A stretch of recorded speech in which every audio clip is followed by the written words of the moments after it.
Pastor. Bien, hermanos, buenas noches con cada uno de ustedes.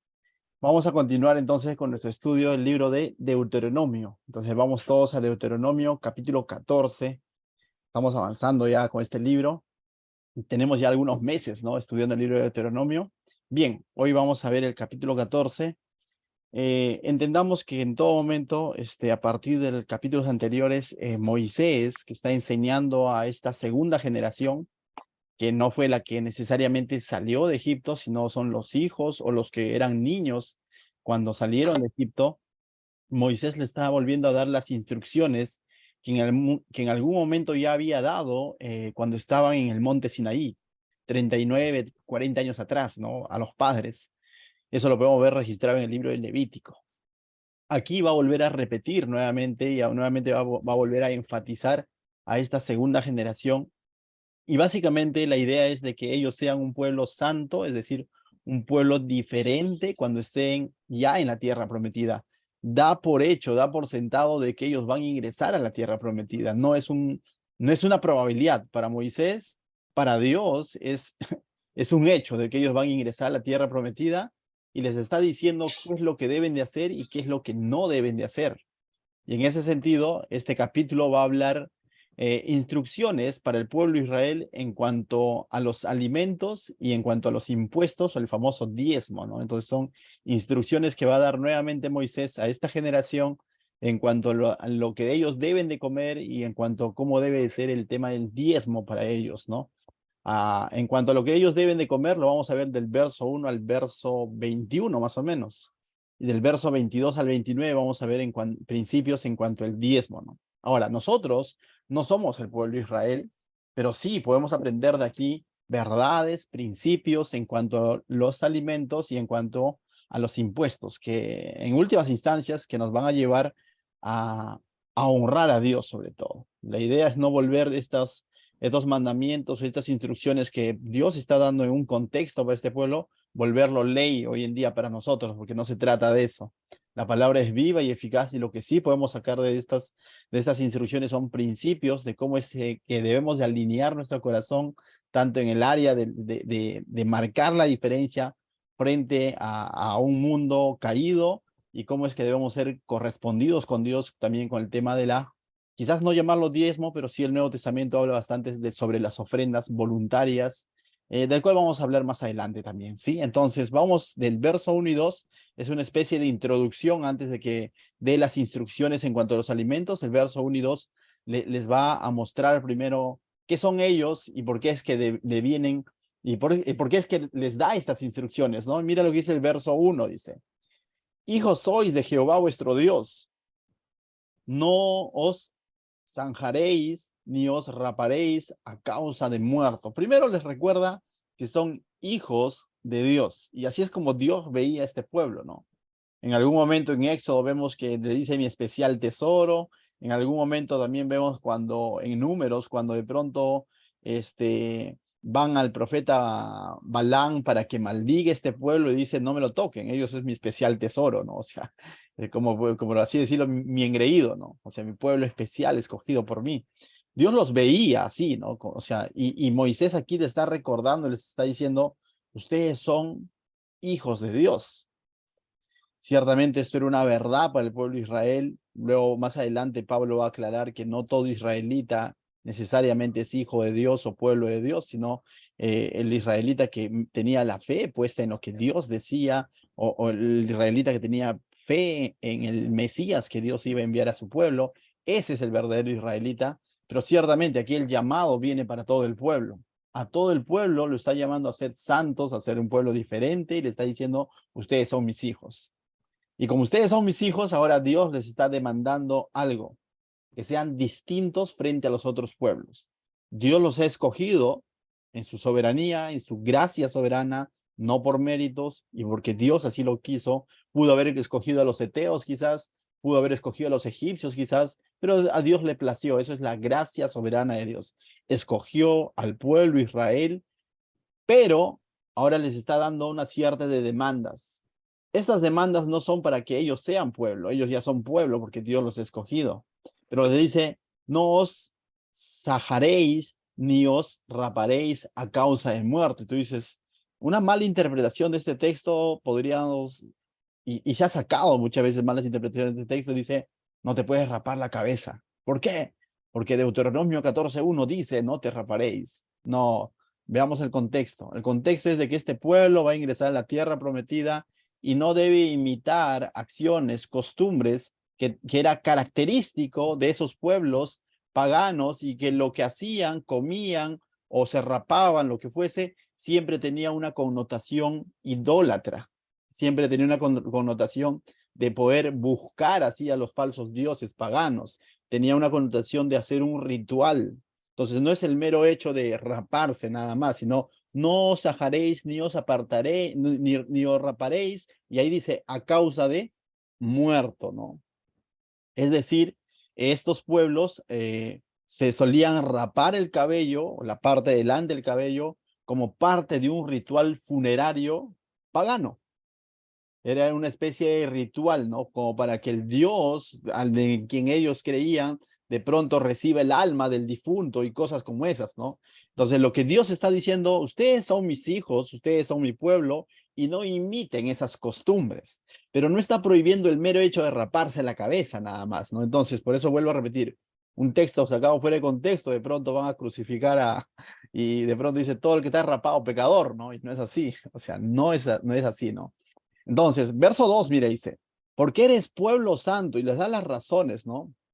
Dice, porque eres pueblo santo a Jehová, tu Dios. Y esta palabra santo es porque eres pueblo apartado del montón, apartado de todos los demás pueblos, ha sido apartado para Dios. Y eso es lo que le está diciendo, porque tú ya no eres igual que los otros pueblos que estaban viviendo una vida contraria a Dios, contraria a la voluntad de Dios, y es más, retando a Dios y yendo tras dioses falsos, tras criaturas, tras la creación y no tras el creador. Entonces, tal como lo dice Romanos capítulo 1, ¿no? Prefiriendo dar gloria a la creación antes que dar gloria a Dios. Entonces, Dios los ha apartado de ahí y le está diciendo, ustedes son un pueblo santo, apartado. Y dice el verso 2, y Jehová te ha escogido para que seas su pueblo único. Esta palabra único significa tu pueblo diferente, diferente a los demás, de entre todos los pueblos que están sobre la tierra. Es decir, está hablando un hecho puntual de que Dios en su soberanía, en su gracia soberana, los ha escogido y ahora les está diciendo que tengan, por el hecho ya de ser pueblo, el pueblo de Dios, tengan costumbres, hábitos, dieta y todo lo demás que va a hablar distinto a lo que era característico a los otros pueblos que estaban inclinados a la idolatría. Les está diciendo, sean distintos, no imiten lo mismo. Y no tanto para que de pronto Dios haga acepción de personas, porque más adelante, cuando vemos el propósito que Dios tuvo con Israel, era para que Israel sea luz en medio de las demás naciones, para que las demás naciones puedan testificar cómo es que es un pueblo gobernado por Dios, porque eso es lo que significa Israel. ¿Se acuerdan cuando de pronto Israel es Jacob, ¿no? El tercer patriarca, por así decirlo. Jacob, el engañador, pero cuando luego lucha con Dios y Dios le da su tacle a Jacob, le cambia de nombre, ¿no? Y le dice, ahora serás Israel, y Israel significa gobernado por Dios. Y ahora es la misma idea, le está diciendo, muestra de que eres un pueblo escogido, santo, distinto a lo demás, un pueblo gobernado por Dios. No para hacer acepción de personas, sino para que den testimonio de que es un pueblo gobernado por Dios. Y más adelante, para que los demás pueblos también puedan conocer a Dios a través del Mesías que Dios iba a enviar y iba a salir de este pueblo Israel. Y estoy hablando de Jesucristo. Por eso que la Biblia en Juan 1, 12, 13 dice, a los suyos vino y los suyos no lo recibieron. Su propio pueblo, que tenía todas las sombras, tenía todos los anticipos de parte de Dios, tenía la palabra de parte de Dios, tal como dice Pablo en el libro de Romanos, que tuvo ese privilegio, no lo recibió. Dice, a los suyos vino y los suyos no lo recibieron. Pero a los que le recibieron les dio potestad de ser hechos hijos de Dios. Y entre esos que le recibieron y tienen la potestad de ser hechos hijos de Dios, vemos en el libro de Hechos, a través del ministerio de Pablo y Felipe, terminamos siendo incluso los gentiles, ¿no?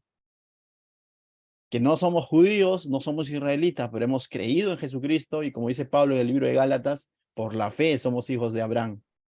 Por la fe también recibimos las promesas que fueron dadas en Abraham y la promesa dada en Abraham es Jesucristo. Y ahora, con esto, ¿qué te quiero decir? Ciertamente estos dos versículos eran aplicables literalmente para el pueblo de Israel que estaba a punto de ingresar a la tierra prometida, pero los principios siguen siendo los mismos y es aplicable también a nosotros. Primera de Pedro, capítulo 2, verso 9, refiriéndose a la iglesia, refiriéndose al creyente, dice, mas vosotros, ahí pon tu nombre, mas vosotros sois linaje escogido, real sacerdocio, nación santa, pueblo adquirido por Dios. Entonces, Pedro no se está refiriendo a los judíos, Pedro se está refiriendo al cristiano, al creyente, a ti y a mí. Dice que somos linaje escogido, descendientes de Dios, hijos de Dios, real sacerdocio. Tenemos ese ministerio de mostrar a Dios a los demás, de representar de alguna manera. En 2 Corintios 5, 18, 19, 20 va a decir que somos embajadores de Cristo, en el sentido que somos llamados a mostrar a Cristo. Nosotros también tenemos esa responsabilidad. Así como Israel tuvo la oportunidad de mostrar cómo es un pueblo gobernado por Dios, nosotros tenemos la oportunidad hoy en día de mostrar cómo es una vida gobernada por Cristo. Y esa es la oportunidad que tenemos hoy en día, ese es el privilegio que tenemos hoy en día. Nación santa. Somos llamados a ser distintos, no tanto como dice Acuña, no una raza distinta, no, sino ser un linaje distinto, personas diferentes, que se note a donde vayas, donde trabajes, estudies, con los que interactúas, se note que tú crees y vives el cristianismo, ¿no? Que Cristo vive en ti. Entonces somos llamados a eso. Pueblo adquirido por Dios, dice, y primera de Pedro 2:9 termina diciendo, para que anunciéis las virtudes de aquel que os llamó de las tinieblas a su luz admirable. Tenemos una función mientras estemos vivos, es anunciar las virtudes de aquel. ¿Quién es ese aquel? Jesucristo, quien nos ha llamado de las tinieblas. Ahora estamos en la luz admirable, pero todavía estamos en este mundo que está lleno de tinieblas, y los llamados a anunciar la luz y mostrar la luz de Cristo somos nosotros. No es un ángel, eres tú, soy yo. Entonces, también tenemos responsabilidad al igual que este pueblo. Y ahora va del verso 3 hasta el 21, va a hablar instrucciones en cuanto a los alimentos. Detalladamente ya lo hemos visto en el libro, en el estudio de Levítico, ¿sí? Tú puedes buscar ahí en YouTube, ahí está detallado de todo lo que, por qué y cómo es que, qué alimentos, qué animales, qué se comía, qué no se comía, todo eso está ahí detallado, pero acá igual lo vamos a leer, ¿sí? Dice así, nada abominable comerás. Ahora, tanto en Levítico como aquí en este texto va a dar una serie de alimentos, va a mencionar una serie de nombres, ya sean animales, aves o animales rastreros o insectos incluso, o animales acuáticos. Va a mencionar una serie de nombres y muchos han querido darle una explicación. Algunos creen que es por temas de higiene e incluso lo llaman las leyes sanitarias, ¿no? Entonces, puede ser, tiene cierto sustento porque los animales que menciona básicamente no eran animales tan higiénicos que digamos, eran carroñeros y todos los animales que prohíbe, pero la Biblia no lo dice así. No necesariamente la Biblia dice esto es una ley sanitaria. Se ha tratado de dar esa explicación y vuelvo a decirlo, yo lo dejo en puede ser, pero no puedo asegurar que es por eso, porque la Biblia no dice, esto es una ley sanitaria, no lo dice así, y no, tampoco Dios da las razones exactas en la palabra de Dios donde te diga por esto, ¿no? Entonces, simplemente da una lista y te dice cuáles son las características de estos animales que prohíbe y de esos animales que dice que puede comer el pueblo, ¿no? Entonces, pero ¿sabes qué? Cuando leemos el pasaje en todo el contexto, la idea es simple. La idea es de que ellos vivan, incluso en la dieta, como un pueblo distinto a los pueblos paganos. Es decir, esta dieta de lo que él prohíbe, muchos de estos animales eran propios, era característico de la dieta idólatra o inclinada a los rituales o pertenecía a los rituales de los pueblos paganos. Y básicamente lo que Dios está diciendo, no coman, ni siquiera coman como ellos, por así decirlo. El principio es claro. Hoy en día el principio es no vivas como la costumbre de que ellos viven, ¿no? Inclinados a la idolatría, por cierto. Y estos pueblos paganos estaba bien entrelazado el tema de la comida con su idolatría. Entonces, básicamente lo que Dios está diciendo, sean distintos incluso en esto. Entonces, esa es la idea de todo el texto, tanto en Levítico como en este capítulo. La idea es de que ellos sean distintos a los pueblos que estaban alrededor, incluso en la dieta. Mira lo que dice el verso 4. Estos son los animales que podéis comer: el buey, la oveja, la cabra, el ciervo, la gacela, el corzo, la cabra montés, el íbice, el atílope, el carnero montés, y todo animal de pezuñas que tiene hendidura de 2 uñas y que rumiare entre los animales, ese podéis comer. Lo va a resumir así, ¿no? Nos da una cierta lista, pero en el verso 6 dice, y todo animal de pezuñas que tiene hendidura en 2 pezuñas, es decir, cuando su pezuña está dividida en 2, ¿no? Primer requisito, por así decirlo, y que rumiare, segundo requisito. Entonces tenía que cumplir estos 2 requisitos, básicamente, ¿no? Que tenga la pezuña dividida y que rumiare. Entre los animales, ese podéis comer. Es decir, esa lista se puede agrandar un poco más. Por ahí los que conocen un poco de zoología quizás pueden agregar más animales ahí, ¿no? Pero esa era la idea, básicamente, que tenga 2 pezuñas y que rumiare. Eso podía ser parte de la dieta del pueblo. Algunos lo llaman más adelante como la dieta kosher, ¿no? La dieta judía, por así decirlo. Eso era. Pero no dice el por qué. Da las características, pero no dice el por qué. No dice porque esto es una ley sanitaria, ya les he explicado. Algunos suelen decir que es por eso. Es válido hasta cierto punto, pero no podemos asegurar diciendo la Biblia dice. Verso 7. Pero esto no comeréis. Y ahora va a dar unos ejemplos de aquellos del cual ellos no podían comer. Dice, pero esto no comeréis entre los que rumian o entre los que tienen pezuña hendida, camello, liebre y conejo, porque rumian, mas no tienen pezuña hendida. O sea, serán inmundos. La palabra inmundos iba a ser de contaminación, pero de contaminación ceremonial, no tanto de contaminación sanitaria, sino de contaminación ceremonial, de impureza espiritual. Por decir. ¿Y qué lo hacía impuro espiritual? Vuelvo a repetir, si está alineado al tema espiritual es porque los demás pueblos tenían dentro de su dieta ritual, por así decirlo, dentro de sus rituales, tenían como parte de esos a estos animales, ¿no? Entonces Dios está haciendo una distinción. No, eso es inmundo, porque es parte de la práctica de los otros pueblos, ¿no?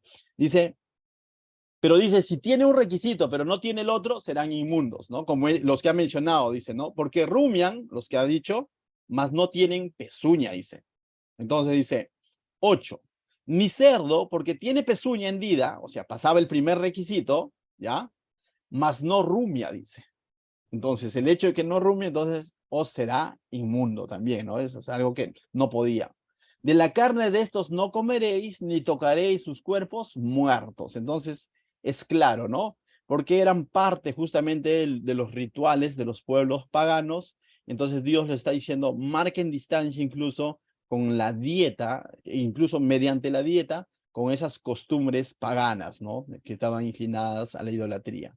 Verso 9 dice, de todo lo que está en el agua, ahora va a hablar un poco de los animales acuáticos, por así decirlo, dice, de todo lo que está en el agua, de estos podréis comer, todo el que tiene aleta y escama, mas todo el que no tiene aleta y escama no comeréis, inmundo será. Nuevamente nos da las características, y nos dice que es inmundo, mas no nos da la razón exacta por el cual lo está prohibiendo, ¿no? Entonces, solo podían comer ciertas criaturas marinas y la regla era simple. ¿Cuál es la regla? Que tengan aleta y escama. Y si no tiene, es inmundo. Cualquier otra criatura acuática sin aletas, sin escamas, no era parte de la dieta kosher o la dieta judía, por así decirlo, o la dieta de Israel, ¿no? Entonces, ahora va a hablar de las aves y de los insectos, mira, ven. Toda ave limpia podéis comer. Estas son las que no podéis comer, dice. Las que no podréis comer. El águila, el quebrantahuesos, el azor, el gallinazo, el milano según su especie, todo cuervo según su especie, el avestruz, la lechuza, la gaviota, el gavilán según sus especies, el búho, el ibis, el calamón, el pelícano, el buitre, el somormujo, ¿no? Somormujo, mira. Dice, la cigüeña, la garza según su especie, la abubilla y el murciélago. Nos da una lista nuevamente y muchos de esta lista ciertamente son carroñeros, ¿ya? Y es por eso que muchos encuentran sustento ahí diciendo, no, estos animales podía hacerles daño, y aquel entonces no existían los antibióticos y todo lo demás para combatir y podía desatar una epidemia.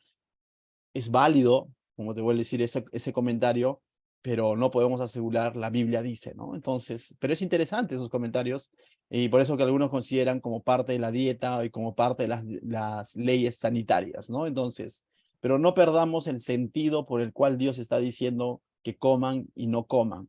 Desde capítulos atrás está diciendo Dios, no se dejen influenciar por los pueblos paganos.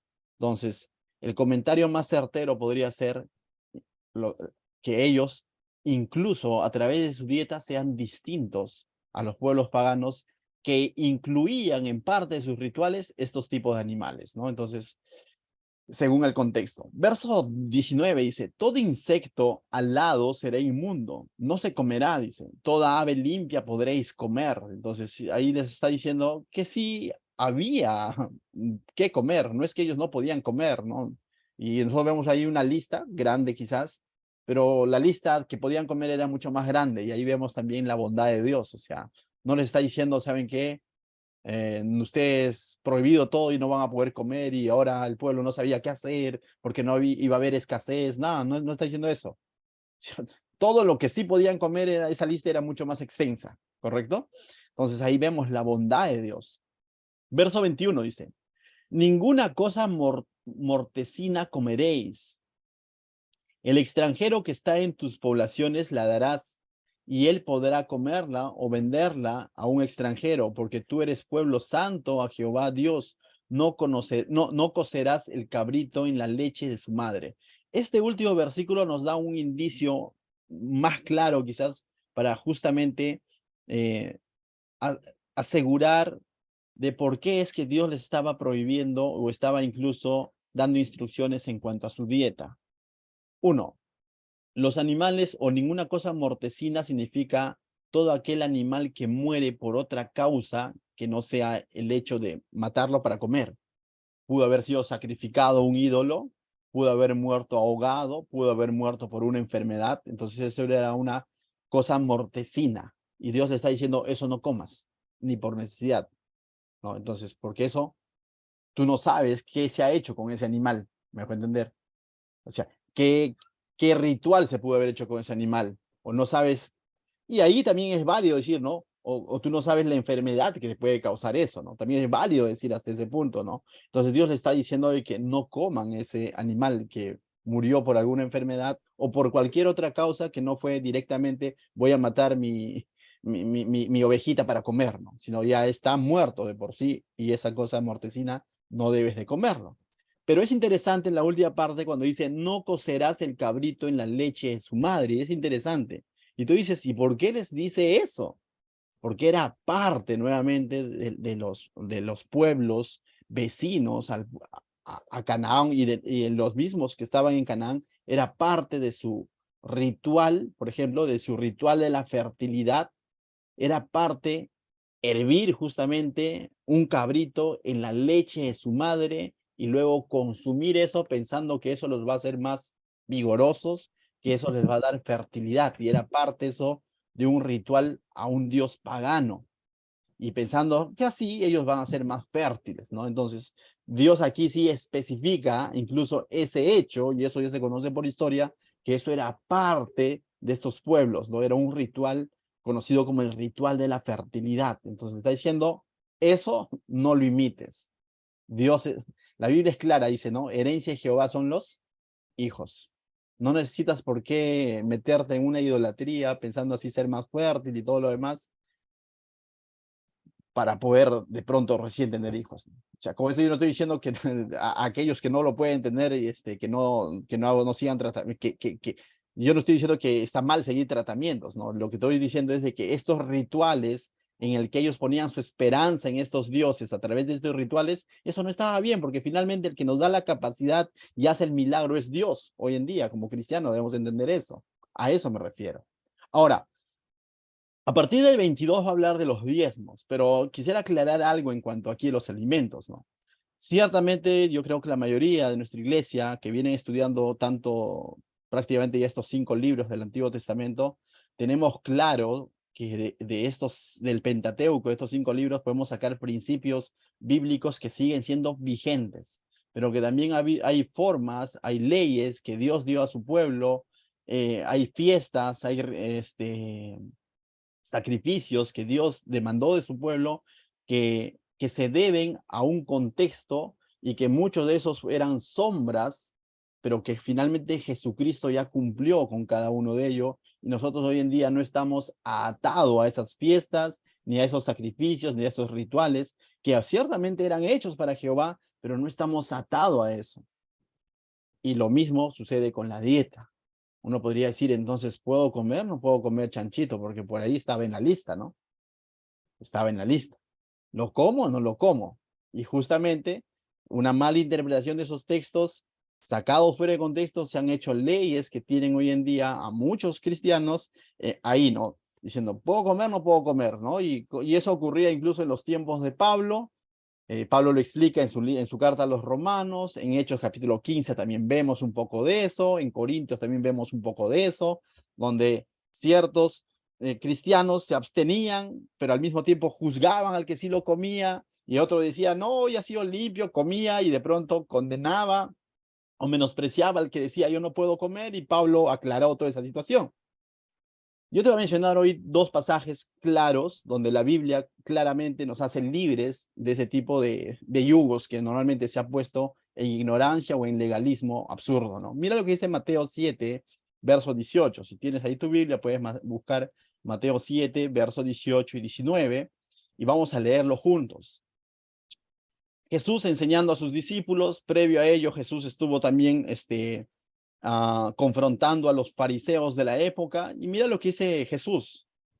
Él les dijo, verso 18, Marcos 7, verso 18, disculpen, Marcos 7, verso 18, dice, Él les dijo, ¿también vosotros estáis así sin entendimiento? O sea, igual que los fariseos, le está diciendo a sus discípulos, ¿no entendéis que todo lo que le fuere que entre en el hombre no le puede contaminar? Y justamente porque le estaba preguntando qué se puede comer, si no se puede comer en cuanto a estos alimentos, ¿no? Y Jesús le dice, oye, ¿ustedes también no lo comprenden? ¿No entienden que todo lo que entra de afuera, entra en el hombre, no lo puede contaminar? Y Jesús está diciendo, ¿por qué pones tu énfasis, tu mirada en lo que entra a través de una dieta, ¿no? Porque no entra en tu corazón, dice. Cuando tú comes tu chanchito, entra a tu corazón. ¿No? Si de pronto tú lo estás comiendo, como dice Pablo en Romanos, ¿no? Y a causa de tu conciencia, de eso te es pecado, mejor no lo comas. Si de pronto tú lo estás comiendo y todavía tienes ese recelo, oye, pero esto ha sido consagrado o esto está mal, por conciencia puede estar pecando. Pero si tú lo comes y tienes claro que ese animal ha sido limpio en Jesucristo, que Jesucristo simplemente ya cortó esas normas, esas formas, como el pueblo debía de consagrarse a Dios y marcar la diferencia en el pasado, come tranquilo. Si tu conciencia no te juzga, tranquilo. Mira lo que dice Jesús, porque no entra en tu corazón, dice, sino en el vientre y sale, y luego sale, dice, Jesús es bien específico, ¿no? Dice, y sale a la letrina, dice Jesús. O sea, no es que eso entre y luego se va a la letrina, ¿qué te hace problemas con que si está bien comer o no comer? Luego dice, lo que sí ten cuidado es tu corazón. Ten cuidado de que no esté involucrado el tema de tu conciencia. Esto dice, esto decía haciendo limpios, ¿qué dice? No sé si lo puedes leer. Dice, esto decía haciendo limpios todos los alimentos.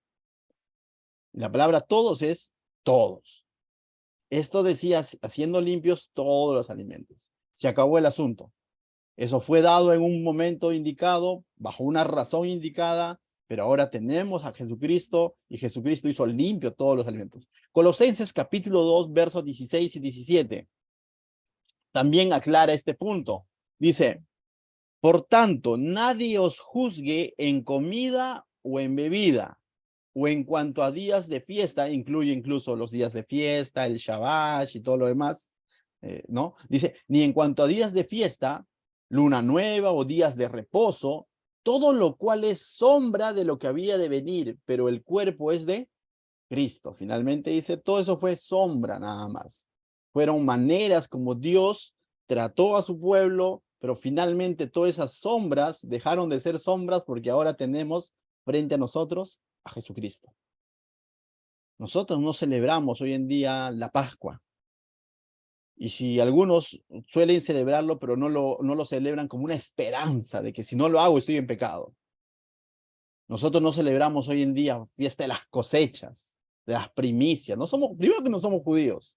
Nosotros hoy en día no es que tanto nos determinamos a un día sábado y ese día lo tengo que consagrar sí o sí para el Señor, porque si no me es pecado. No, hemos aprendido a reposar en Cristo, quien es el Señor del día. ¿Por qué? Porque todo ya ha sido consumado en Cristo. En Él lo tenemos todo. Todo lo demás fue sombras que Dios usó para justamente para que su pueblo sea un pueblo distinto frente a los demás. ¿Cómo hoy en día tú puedes ser distinto a los demás?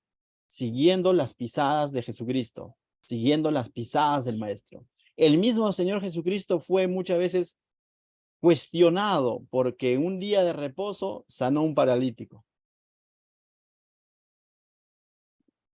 A tan punto llegó la religiosidad de la época que más estaban viendo el día teniendo al mismo Señor del día frente a ellos. Y a veces hoy en día la religión puede hacer lo mismo. El legalismo absurdo podría hacer lo mismo. Ciñéndose y poniendo sus miradas en prohibiciones, en letreros que estaban en el Antiguo Testamento, teniendo a Jesucristo frente a ellos. Hoy en día tenemos a Jesucristo frente a nosotros. Ama a Dios sobre todas las cosas y a tu prójimo como a ti mismo. Honra a Dios con todo lo que hagas, que tu corazón esté enfocado en Dios y que todo lo que hagas sea de beneficio para tu prójimo. Y el asunto está resuelto. Y dejémonos de... Esos serán letreros.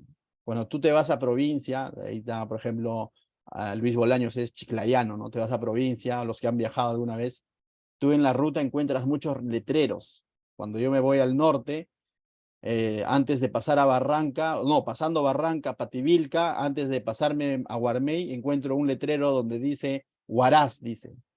Si yo me detengo ahí y me abrazo el letrero, dice, llegué a Huaraz, estoy engañado. Ese letrero me está indicando dónde está Huaraz. Y es a veces así como nosotros nos quedamos amarrados de ciertos rituales, de ciertas dietas, y pienso que he llegado. La intención era llevarnos a Cristo, no quedarnos aferrados a esas dietas o a esos rituales. Entonces, hoy en día, puedes comer, come tu chanchito, en chicharrón, lo que fue, pero ¿sabes qué?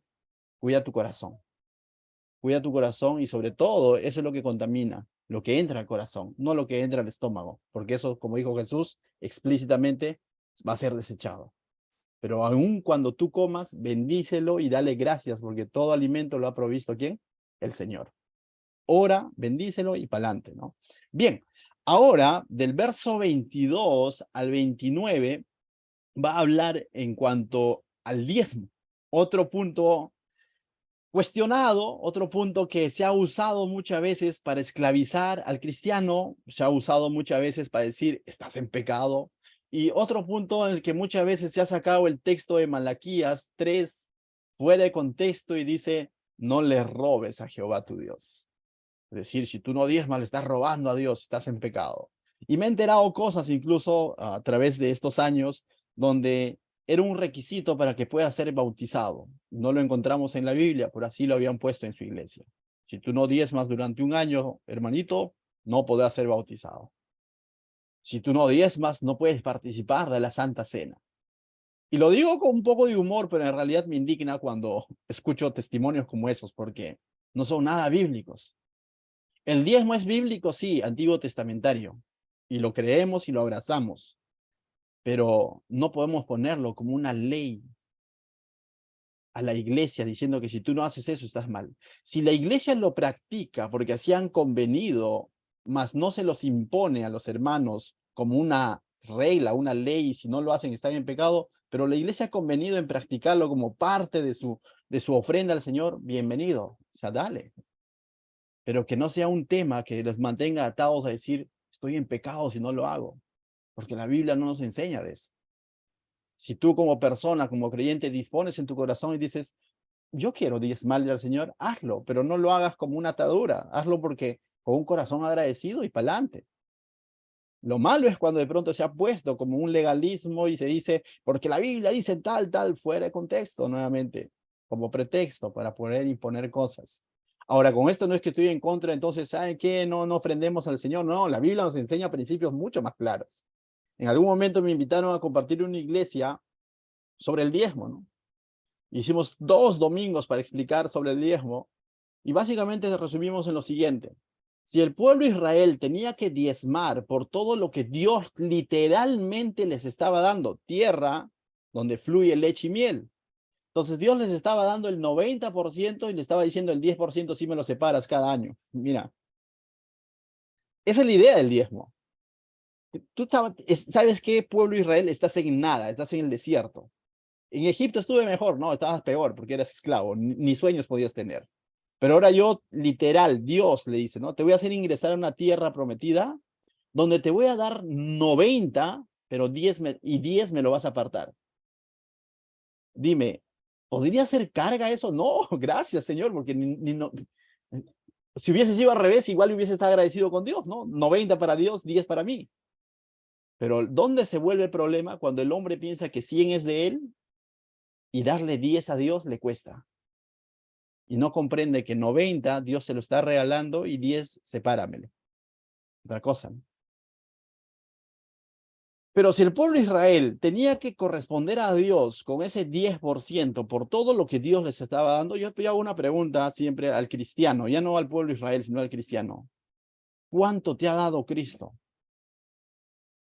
¿Tierra donde fluye leche y miel? ¿Casa? Más. ¿Salud? No, más que eso. ¿Sabes qué es lo que ha dado Cristo? Su vida entera en una cruz. La pregunta es, ¿cómo vas a corresponder a ese amor? Y ahí como que de pronto nos quedamos cortos si hacemos números, ¿no? Y ahí nos quedamos cortos y decimos, oye, entonces le doy 10, 11. No harías números, simplemente da con un corazón agradecido, siempre recordando que Él dio su vida por ti. El 100% de sí mismo lo dio por ti. Vayamos al texto. Bien, verso 22 dice, indefectiblemente diezmarás todo el producto del grano que rindiere tu campo cada año. ¿Te das cuenta? Esta palabra indefectiblemente es de que sí o sí, ¿ya? Sí o sí diezmarás, le está diciendo. Sí o sí, sin fallar, sin error, sin defecto. Ni más ni menos, le está diciendo. Diezmarás todo el producto del grano que rinde tu campo cada año. Pero el pregunto nuevamente, ¿quién le daría ese campo? Dios. Literal, con título de propiedad y todo. Tanto para tal tribu, tanto para tal tribu, y se va a dar el reparto en el libro de Josué. Entonces Dios le está diciendo, de todo el producto, el 10%. Eso significaba la 10ª parte. ¿Era justo? Definitivamente que era más que justo, era un regalo. Está regalando 90 y 10 va a ser para él. O sea, nadie podría decir, no, Dios, eso es injusto, porque tú de la nada vienes y ahora me pides. No, Dios les está dando todo. Esto es justo. Era justo, más que justo. Verso 23. Y comerás delante de Jehová tu Dios en el lugar que él escogiere para poner allí su nombre.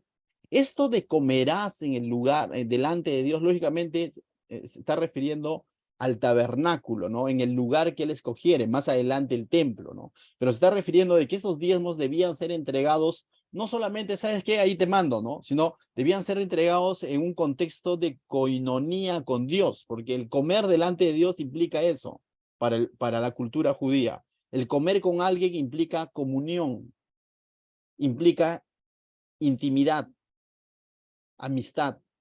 Entonces no solamente era el mero hecho de darle exactamente cuánto era, sino debía de hacerlo en comunión.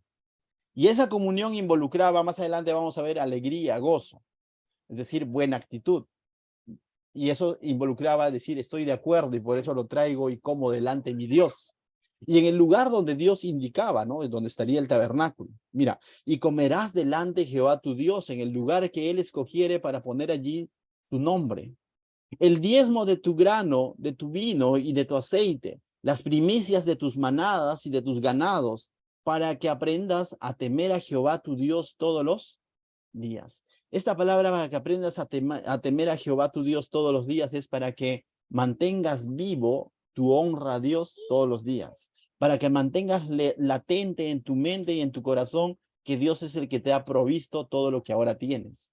Esta era una práctica que ayudaría al pueblo a ser correspondidos con Dios y debía ser hecho en un contexto de coinonía, de comunión, de acuerdo, decir, Señor, estoy de acuerdo con todo lo que me has dado y aquí te traigo lo que te corresponde.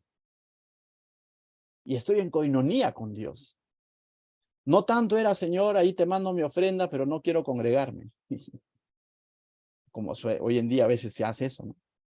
Y de pronto se manda la ofrenda, pero no me quiero congregar como algo así, como un amuleto, ¿no? Para que Dios me bendiga en el área financiera. Ten cuidado con eso. Mejor no le mandes.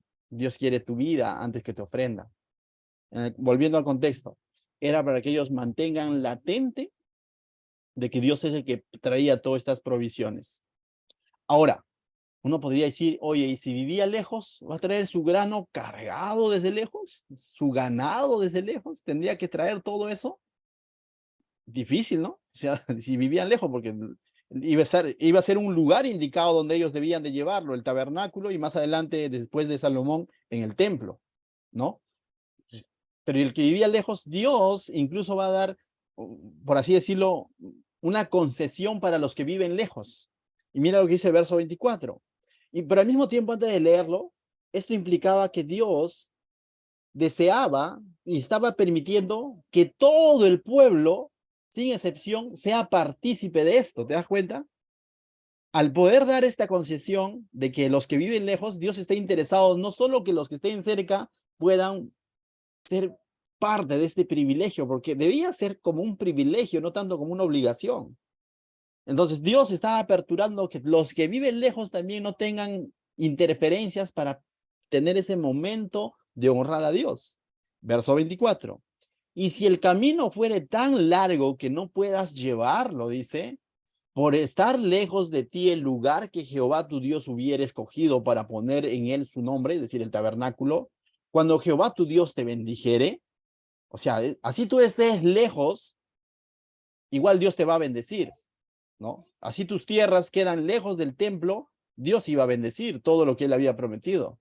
Entonces dice, verso 25, entonces lo venderás y guardarás el dinero en tu mano. ¿Qué es lo que ellos debían de vender? El 10% de su ganado y todo lo demás, de sus siembras, de sus granos, y guardar ese dinero, ¿no? Dice, entonces lo venderás y guardarás el dinero en tu mano y vendrás al lugar que Jehová tu Dios escogiere. Y luego tenían que venir al lugar, al tabernáculo, y darás el dinero por todo lo que deseas, por vacas, es decir, por todo lo que ellos habían diezmado, todo lo que ellos habían, vacas, por ovejas, por vino, por sidra, por cualquier cosa que tú deseares, dice, y comerás allí delante Jehová tu Dios y te alegrarás tú y tu familia. En otras palabras, y también tendrás la oportunidad de estar ahí delante del Señor, en coinonía con el Señor, con gozo de corazón.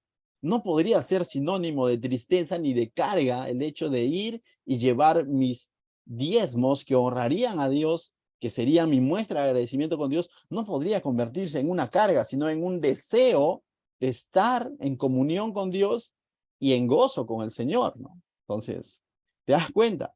Entonces Dios está proveyendo todos esos recursos para que ellos puedan tener ese tiempo de correspondencia a Dios. De aquí, de este principio, también podemos ver más adelante Pablo en el Nuevo Testamento, que lo vamos a hablar luego, de que cuando Pablo instruye a que la iglesia ofrende, dice que lo haga sin tristeza, es decir, sin pesadez, sin mala actitud, ni por necesidad, sino que lo haga, dice, como un dador alegre, ¿no? Más adelante Pablo va a ampliar ese principio. Y así debía ser la actitud, ¿no? Con alegría de corazón. No podía ser entonces sinónimo de pesadez o de obligación. Se cumplió el año nuevamente, tengo que llevar mi 10. No, tenía que ser un anhelo ardiente en el pueblo. Y ese principio también debe mantenerse hoy en día para nosotros, para con nuestras ofrendas al Señor. Debe ser un anhelo del cristiano el poder ser correspondido con Dios. Y no puede ser de pronto algo pesado decir, oh, o un dolor de bolsillo o de corazón, ¿no? Decir, oh, no debe ser un anhelo. Verso 27 dice, y no desemparar, no, pero quisiera aclarar algo interesante. En el verso, no, verso 27, claro, es eso. Y no desampararás al levita que habitare en tus poblaciones, porque no tiene parte ni heredad contigo. Versos atrás vimos que el propósito era honrar a Dios, ¿te acuerdan? De mantener ese temor ferviente a Dios. Primer propósito, uno de los propósitos del diezmo era eso, ser correspondidos con Dios, ser agradecidos con Dios. Pero aquí en el 27 encontramos el segundo propósito por el cual ellos debían de diezmar. Era para, ¿qué dice? Para no desamparar a quién, al levita. Y tú dices, pero el levita que se las arregle, pues no, porque a mí, yo he chambeado un año y que se las arregle el levita, podríamos decir. Pero ahí explica claramente el texto y también el libro de Números lo dice claramente cuando habla del reparto de las tierras que se iban a dar, y Josué también lo va a decir, los levitas no recibieron heredad. Los levitas habitaban para la administración del tabernáculo. Para los levitas había un pequeño espacio en medio de cada ciudad para que ellos solamente vivan, pero ellos no tenían cultivos, ellos no iban a recibir tierras de parte de Dios. Entonces Dios está, aunque esto era un privilegio para la tribu de Leví, poder servir en el tabernáculo y en un futuro en el templo del Señor, ser administradores, sacerdotes, de todo eso que Dios daría, pero al mismo tiempo, por el lado económico, ellos podrían decir, Señor, pero ¿de dónde voy a vivir? Porque a todos los demás tribus, al de Judá, al de Rubén, al de Simeón, a todos les va a tocar sus porciones de tierra y ellos van a poder cultivar, pero yo no. Y Dios está proveyendo su provisión a través del diezmo para que se mantenga la casa del Señor, conocida como el tabernáculo, más adelante como el templo del Señor. Y Dios está diciendo, y no desampararás al levita que habitare en tus poblaciones, porque no tiene parte ni heredad contigo. No porque había cometido un pecado, sino porque ellos iban a cumplir una función especial en el servicio del Señor. Entonces vemos el segundo principio era para mantener no solo el tabernáculo, sino la administración del tabernáculo, que lo hacían hombres como tú y como yo, pero que eran de la tribu de Leví. Entonces ese era el segundo principio, ¿no? Entonces, por eso que más adelante, en el Nuevo Testamento, mismo Pablo, mismo Jesús va a decir, no pongas bozal al buey que trilla.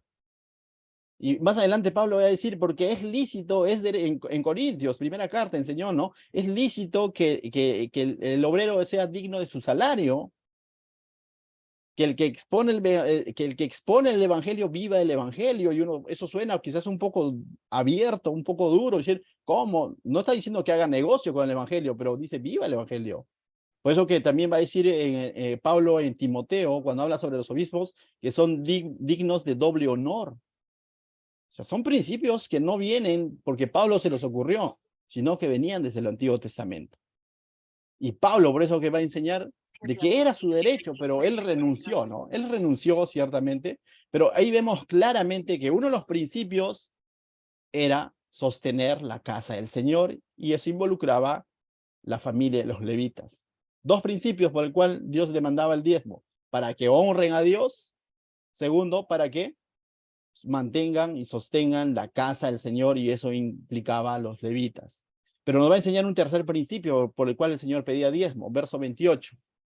Al fin de cada 3 años, pero esto ya no era anual, los dos anteriores eran anual, este no era anual. Mira, este dice, al fin de cada 3 años sacarás todo el diezmo de tus productos de aquel año, o sea, pero solo del último año, ¿no? Es decir, ya no era el 10%, entonces el 3% de los 3 años, por así decirlo. Y lo guardarás en tus ciudades. Y vendrá el levita, que no tiene parte ni heredad contigo, el extranjero, el huérfano, la viuda que hubiera en las poblaciones, y comerán y serán saciados, para que Jehová tu Dios te bendiga en toda obra de tus manos hicieren. El tercer principio al cual el Señor pedía el diezmo es para poder proveer para los más necesitados, dentro de los cuales estaba el levita, pero también estaba el extranjero, estaba el huérfano, estaba la viuda. El diezmo también servía, ¿para qué? Para sostener a los necesitados del pueblo de Israel, incluso los extranjeros. Y lo que les estaba enseñando es la solidaridad, el ser generoso con el necesitado. Y es interesante, ¿no? O sea, es interesante porque Dios lo está presentando a través de este texto. Quizás podemos encontrar más en Levíticos, pero a través de este capítulo les presenta en cuanto al diezmo 3 principios para honrar a Dios y mantener fresco en la mente y en el corazón que Dios es el que provee. Segundo, para mantener, sostener la casa de Dios, es decir, incluso los que la administran, que eran los levitas, y para ser solidarios y mantener al necesitado. 3 principios que Dios les pone para que ellos puedan diezmar. Ahora, el diezmo es bíblico en el sentido antiguo testamentario. Fue aplicado para aquel entonces. ¿Qué hay de nosotros como cristianos? ¿Estamos obligados a diezmar? ¿Qué dirías tú? El Nuevo Testamento no ordena específicamente el diezmo. Hace mención en Lucas, el mismo Señor Jesús en Lucas 42 hace mención en cuanto al diezmo, pero no como una orden para el cristiano. Hace mención en el sentido, de manera positiva, que eso que hacían los judíos, los fariseos sobre todo, que diezmaban de Jesús, le dijo, eso que están haciendo está bien, pero ustedes se están olvidando de la justicia y del amor a Dios, les dijo. O sea, lo voy a leer, Lucas 11:42. Mas hay de vosotros fariseos que diezmáis la menta, la ruda, o sea, de todo ellos diezmaban, ¿no? No solamente de los granos, eran, o sea, por así decirlo, eran bien específicos en su diezmo. ¿Ya? Dice mas hay de vosotros fariseos que diezmáis la menta, dice, esto es sembrado de menta, tanto lo diezmo para el Señor. La ruda, la hortaliza, dice, y pasáis por alto la justicia y el amor de Dios. Esto os era necesario hacer sin dejar de hacer ello. Lo que está diciendo, está bien que ustedes diezmen, pero mira, se han olvidado de algo más importante, de la justicia y el amor. No están haciendo lo correcto, no están caminando correctamente ante Dios y no están teniendo amor a Dios. Entonces Jesús hace una mención en cuanto al diezmo en que está bien que el fariseo lo haga, pero sigue haciendo referencia al pueblo de Israel. De ahí tú vas a buscar en la Biblia que de pronto se le demande a la iglesia diezmar y no lo vas a encontrar, créeme. No lo vas a encontrar.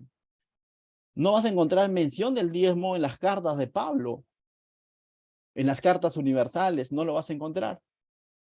En el libro de Hechos, como parte, como práctica de la iglesia primitiva, no lo vas a encontrar. De tal manera que nosotros, como iglesia, Jesús Salvador, no consideramos de pronto que el diezmo o que el cristiano esté obligado a un diezmo. Y lo aclaré al principio.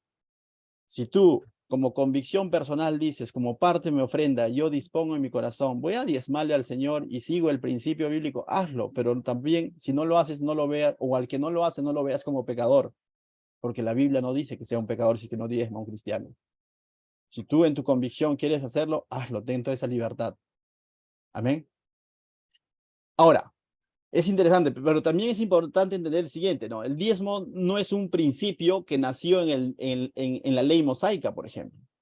El diezmo vemos incluso desde el tiempo de Abraham, que según el libro de Hebreos dice que diezmó, entregó sus diezmos a Melquisedec, ¿no? O sea, es interesante, ¿no?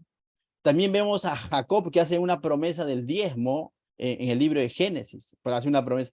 Pero sin embargo, todo esto vemos que entonces no es una práctica propia de la ley mosaica, pero sí vemos el principio de que incluso antes de la ley mosaica ya existía el diezmo, pero vuelvo a aclarar, no como una regla, sino como eventos aleatorios en el que Dios trató hacia ellos. Y en otras palabras, podríamos decir que ellos fueron agradecidos a Dios con su diezmo, porque Dios puso eso en su corazón y ellos, pero no es una regla nuevamente. No es una regla en el cual el cristiano esté obligado a hacerlo. Ahora, uno dice, no sé, pastor, entonces, no le damos nada a Dios, pues no. El Nuevo Testamento sí habla mucho y con mucha claridad en cuanto al principio de dar o en cuanto a la ofrenda. Y lo pone claro ahí sí. Y Pablo va a enfatizar incluso en sus 2 cartas a los Corintios, va a dar principios en cuanto a la ofrenda. Va a halagar incluso la ofrenda de la iglesia de Filipos. Y Pablo va a destacar incluso la ofrenda que tenía la iglesia de Filipos. Pablo incluso va a recorrer las iglesias para levantar ofrenda y llevar y ayudar a la iglesia de Jerusalén. Eso sí lo vemos. Mas no vemos a Pablo recorriendo las iglesias, recolectando los diezmos para que lleven a la iglesia de Jerusalén. No vemos eso. O sea, otro punto. ¿Dónde debían ser llevados los diezmos? En el lugar donde Dios indicare, el tabernáculo y en un futuro el templo. ¿Dónde está el templo hoy en día? Porque cuando se refiere al templo de Israel es uno solo. No vas a encontrar ese templo. Donde vas a ir a comer con el Señor y todo lo demás, no está ese templo. Hoy en día somos templo del Espíritu Santo, ciertamente, es otra verdad, ¿no? Pero volvamos nuevamente al principio del dar, que sí lo encontramos en las cartas de Pablo. 1 Corintios capítulo 16, verso 1 al 4, nos enseña aproximadamente 4 principios en cuanto al dar. Nos va a enseñar el principio de que debe ser hecho con regularidad. Mira, dice, si puedes buscarlo, sería excelente para que esto pueda quedar claro en tu corazón. 1 Corintios capítulo 16, verso 1 dice lo siguiente. En cuanto a la ofrenda para los santos, haced vosotros también de la manera que ordené a las iglesias de Galacia. Cada primer día de la semana, cada uno de vosotros ponga aparte algo según haya prosperado, guardándolo para que cuando yo llegue no se recojan entonces ofrendas. En cuanto haya llegado a quienes hubieses designado por carta, a estos enviaré para que lleven vuestro donativo a Jerusalén. Y si fuere propio que yo también vaya, irán conmigo. Y Pablo dice cada primer día de la semana. Cada primer día de la semana, para el contexto de Pablo, era cada domingo. Porque es así como la iglesia se reunía, que tampoco es una ley, ¿no? Pero Pablo está enseñando de que ellos debían de disponer en su corazón cada primer día de la semana llevar su ofrenda, ¿no? Entonces, ahí encontramos el principio de la regularidad y también el principio de que esto debía ser planificado. No que de pronto, estando ya ahí congregados, se acuerden y digan, oye, tengo que ofrendarles, ¿no? Decíamos en nuestra iglesia, la ofrenda que le vas a dar al Señor, decídelo en tu casa, cuando estás allí en tu intimidad con el Señor. No lo decidas a último momento, ni mucho menos por la predicación del pastor. Es por eso, para que no te veas persuadido. Uy, predicaron sobre eso, voy a dar. No se trata de eso. No se trata de ser manipulados. No se te has dado cuenta que en nuestra iglesia recogemos las ofrendas antes de la predicación, porque con lo último que se debe de ir el pueblo es con la palabra de Dios y no con el hecho de que si le di, no le di. Es interesante este principio, ¿no? Con regularidad, algo planificado, y también dice, es interesante, según haya prosperado, ¿no? Y esa palabra, según haya prosperado, habla de proporcionalidad. Es en proporción como Dios te está bendiciendo. No te pongas yugo, no te pongas cara. No, pastor, yo me puse una meta que tengo que ofrendarle tanto y de pronto fue mal ese día de semana y estás poniendo en juego quizás la medicina, el jarabe de tu hijo y tú, no, que yo le prometí. No, no lo vuelvas yugo. Es según como Dios te haya prosperado, que sea algo proporcional como Dios te ha dado. Entonces, y que sea en privado, ¿no? Dice cada uno guarde, o sea, no es necesario de pronto de que lo muestres, ¿no? Como a veces he visto que hay lugares donde ponen la lista aquí en cuánto dio y todo lo demás, como para que todos lo vean y a ver si así se persuaden a dar los que no dan. No encontramos eso en la Biblia. Es algo que es personal con Dios. Entonces, hermanos, Pablo también luego en 2 Corintios 9, en todo el capítulo va a hablar de que debe ser con alegría de corazón, con libertad, siendo generosos, ¿no? Entonces, encontramos este tipo de principios en el Nuevo Testamento. Entonces, ciertamente el diezmo antiguo testamentario, ¿en qué nos ayuda? Nos deja una enseñanza: honrar a Dios, sostener su casa, sostener a sus siervos, ¿por qué no decirlo? Y también ayudar al necesitado. Todo en un contexto de iglesia, de pueblo de Dios. Esos serían los principios. ¿Qué como, qué no como? Básicamente, vuelvo a decir, Jesús hizo limpio todos los alimentos, pero sí, que tu comportamiento, tu actuar sea distinto a los del mundo, en el sentido sobre todo moral, en el sentido de valores, en el sentido de espiritualidad, que sea distinto a los demás. El Señor nos ha llamado a ser un pueblo santo, apartado, un pueblo diferente. Entonces, ¿qué tal si oramos? Padre, te doy gracias, Señor, esta noche por tu palabra.